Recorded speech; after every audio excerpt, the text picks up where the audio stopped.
Episode के starting में हमें पिछले एपिसोड का सीन दिखाया जाता है जहां जिन्वू ऑलमोस्ट मरने की हालत में था एंड एक स्टैचू लास्ट अटैक करके उसे मारने ही वाला था कि तभी जिन्वू के सामने एक स्क्रीन आ जाती है एंड फिर सीन शिफ्ट होता है एंड जिन्वू डरी हुई हालत में अचानक से होश में आता है एंड वो देखता है कि वो अभी भी जिंदा है एंड एक हॉस्पिटल में है। और फिर वो देखता है कि उसके जो हाथ और पैर कट चुके थे वो भी फिर से रीजनरेट हो चुके हैं। वो सोचने लगता है कि मैंने जो कुछ भी एक्सपीरियंस किया क्या वो सब एक सपना था। एंड तभी हंटर्स एसोसिएशन से दो एजेंट्स जिन्वू से पूछताछ करने के लिए आते हैं, जिनमें से एक का नाम था जिनचुल और दूसरे का नाम था कांग। फिर जिनचुल जिन्वू से बोलता है कि वो पिछले 3 दिन से बेहोश है, जिस पे जिन्वू काफी ज्यादा शॉक हो जाता है एंड फिर वो मिस्टर सॉन्ग एंड जूही के बारे में पूछने लगता है, जिस पे जिनचुल बताता है कि मिस्टर सॉन्ग ने अपना एक हाथ परमानेंटली खो दिया है जिस वजह से वो शायद रिटायर हो जाए। एंड वो बताता है कि जूही भी इस इंसिडेंट से काफ़ी ज़्यादा ट्रॉमेटाइज्ड हो गई है, सो उसका अभी ट्रीटमेंट चल रहा है। फिर जिनचुल बोलता है कि जिन्वू के रेड ग्रुप में 13 हंटर्स थे बट उसमें से सिर्फ 6 हंटर्स ही जिंदा लौट पाए हैं। एंड जब दूसरे गिल्ड को इस इंसिडेंट के बारे में पता चला एंड वो वहाँ पहुंचे तो उन्हें सिर्फ जिन्वू ही मिला एंड जिस टेम्पल की बात सब लोग बोल रहे थे वो वहाँ पर था ही नहीं, वो टेम्पल वहाँ से डिसअपियर हो चुका था। एंड ये सुनने के बाद जिन्वू कहता है कि ऐसा कैसे हो सकता है। फिर जिनचुल बोलता है कि अगर उन्हें वहाँ कोई डेड बॉडीज ना मिलती तो वो उस बात को झूठ मान सकते थे। ये बोलते ही वो खड़ा हो जाता है एंड जिन्वू से सवाल पूछता है कि क्या जिन्वू ने सेकेंड अवेकनिंग एक्सपीरियंस करी है।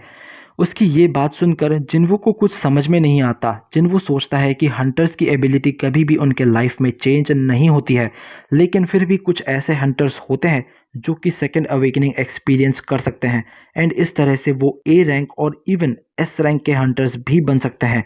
इसके बाद जिनचुल जिन्वू के सामने एक माना मीटर ला के रखता है एंड जिन्वू को उसके ऊपर हाथ रखने के लिए कहता है। जिनचुल को लगता है कि जिन्वू की सेकेंड अवेकनिंग हुई है इसीलिए वो जिंदा बच पाया है, बट जिन्वू जैसे ही उस माना मीटर पर हाथ रखता है उसका स्कोर आता है 10। जिन्वू यहाँ खुश होके जिनचुल से पूछता है कि अगर उसकी सेकेंड अवेकनिंग हुई है तो अब उसकी रैंक क्या है। एज जिन्वू का स्कोर यहाँ बहुत ज़्यादा कम है इसलिए जिनचुल उसे कुछ नहीं बताता और उसे माफ़ी मांगकर वहाँ से चला जाता है। बाहर जाकर कांग जिनचुल से बताता है कि एक ई रैंक हंटर का भी स्कोर 70 रहता है, बट ये लड़का तो बस एक ऑर्डिनरी इंसान है।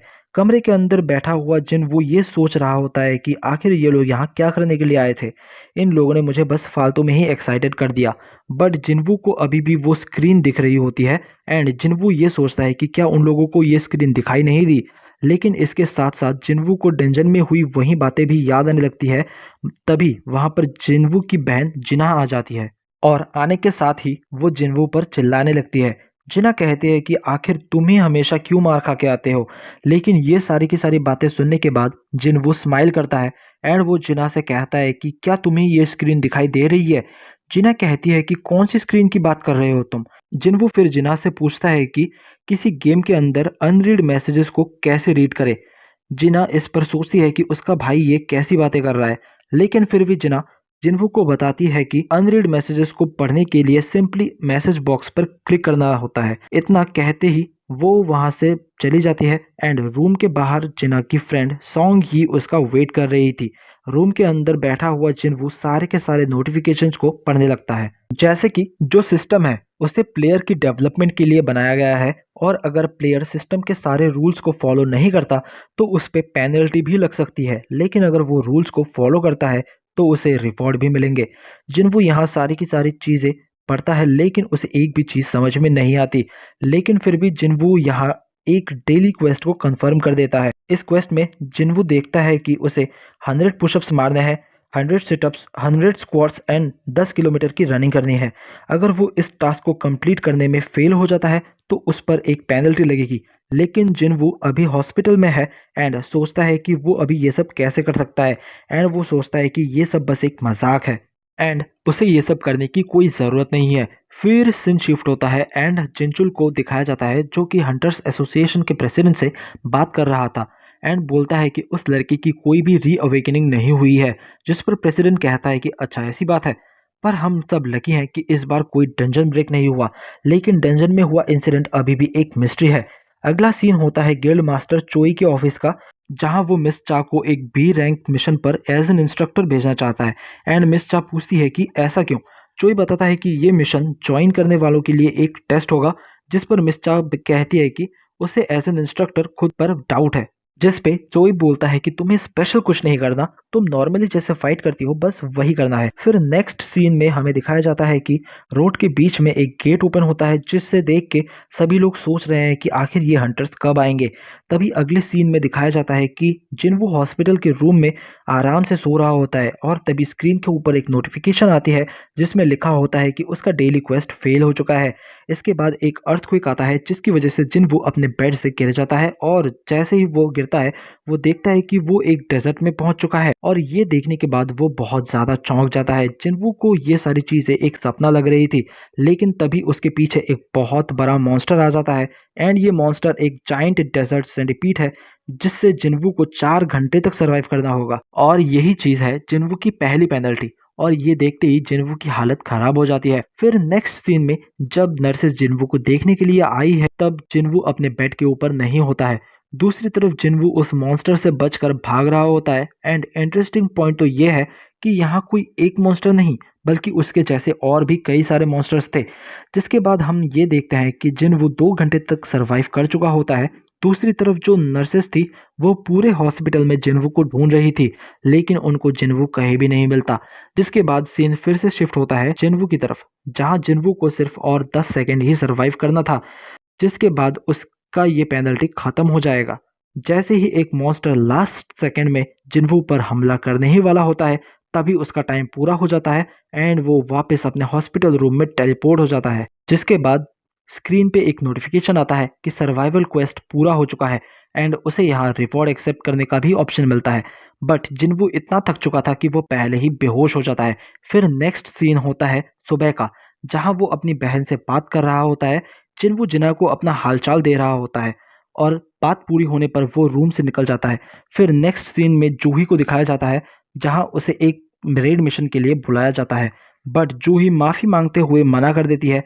बट कॉल पर बात कर रहा आदमी उसको बताता है कि जिन्वू अब होश में आ चुका है, जिसे सुनकर जूही बहुत ही ज्यादा खुश हो जाती है। और अगले सीन में जूही जिन्वू से मिलने के लिए हॉस्पिटल पहुंच जाती है, एंड जूही देखती है कि जिन्वू नीचे ग्राउंड में रनिंग कर रहा है, और जूही के बगल में 2 नर्सेस खड़ी होके बात कर रही थी कि जो हंटर्स होते हैं वो नॉर्मल लोगों के मुकाबले जल्दी हील हो जाते हैं, लेकिन फिर भी जिन्वू यहाँ बहुत ज्यादा मेहनत कर रहा है। उन नर्सेस की बात सुन के जूही वहां से चली जाती है।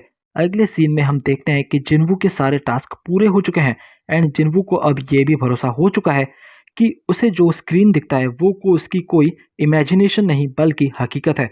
जिन्वू ये भी बताता है कि जब भी वो किसी टास्क को कंप्लीट करता है तो उसे 3 टाइप के रिवॉर्ड्स मिलते हैं। पहला रिवॉर्ड है फुल रिकवरी, जिससे उसकी पूरी थकावट दूर हो जाती है। दूसरा रिवॉर्ड है पॉइंट्स, और वो इन पॉइंट्स का यूज करके उसकी कोई भी एबिलिटी को बढ़ा सकता है। जिन्वू यहाँ बैठे बैठे यही सोच रहा होता है कि इन सब चीज़ों की वजह से उसकी ज़िंदगी पूरी तरह से चेंज हो चुकी है। जिन्वू अपने आप से ही ये सारी चीज़ें बोल रहा होता है, इसलिए आसपास के लोग उसे पागल समझने लगते हैं। एंड जिन्वू बताता है कि उसका जो फाइनल रिवॉर्ड है वो है एक रैंडम लूट बॉक्स।